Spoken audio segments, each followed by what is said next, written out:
আমার দেশের পুলিশ যেটা করে সেটা হচ্ছে আমাদেরকে বাধা দিতে পারে, কিন্তু ভারত থেকে আমাদের উপর যখন গুলি আসে সেই গুলিকে তারা বাধা দিতে পারে না। 9 মাসে আমরা পাকিস্তানকে বিতাড়িত করেছিলাম, তো 54 বছরে ভারতীয় আধিপত্যবাদকে বিতরণ করতে পারিনি এখনো। আমার দল জাগপার পক্ষ থেকে জুলাই ঐক্যের আজকের যে ভারতীয় দূতাবাস ঘেরাও কর্মসূচি ছিল সেখানে সংহতি জানাতে এসেছিলাম।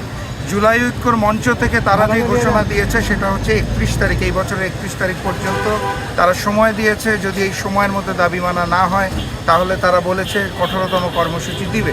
তো এখন বাস্তবতা হচ্ছে আজকে আমরা যেটা দেখেছি, পুলিশ একটা পর্যায়ে এসে যে আমাদের বাধা দিয়েছে প্রশাসনের পক্ষ থেকে। এই বছরের 6 তারিখ আমরা জাগপা থেকে ঘেরাও করতে এসেছিলাম, তখনও পুলিশই বাধা পেয়েছিলাম। তো আমার দেশের পুলিশ যেটা করে সেটা হচ্ছে আমাদেরকে বাধা দিতে পারে, কিন্তু ভারত থেকে আমাদের উপর যখন গুলি আসে সেই গুলিকে তারা বাধা দিতে পারে না।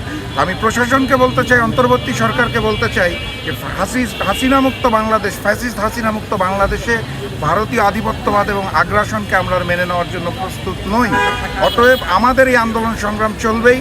আপনারা জানেন 9 মাসে আমরা পাকিস্তানকে বিতাড়িত করেছিলাম, তো 54 বছরে ভারতীয় আধিপত্যবাদকে বিতরণ করতে পারিনি এখনো।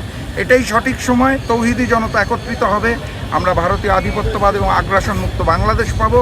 এর জন্য সকলকে এগিয়ে আসতে হবে। এখন কোনো দল, বড় দল ক্ষমতায় যাওয়ার মতো আওয়ামী লীগের মতোই যদি হিন্দুস্তানের সাথে বন্ধুত্ব করতে চায়, শিলং থেকে ট্রেনিং নিয়ে এসে যদি বড় দলের দায়িত্ব নিতে চায়, বাংলাদেশের দায়িত্ব নিতে চায়, লন্ডনে পুনর্বাসিত হয়ে বাংলাদেশে যদি দায়িত্ব নিতে চায়, তাহলে আমরা বলবো আমরা অডিও কল, ভিডিও কলের রাজনীতিতে বিশ্বাসী না, আমরা রাজপথের রাজনীতিতে বিশ্বাসী।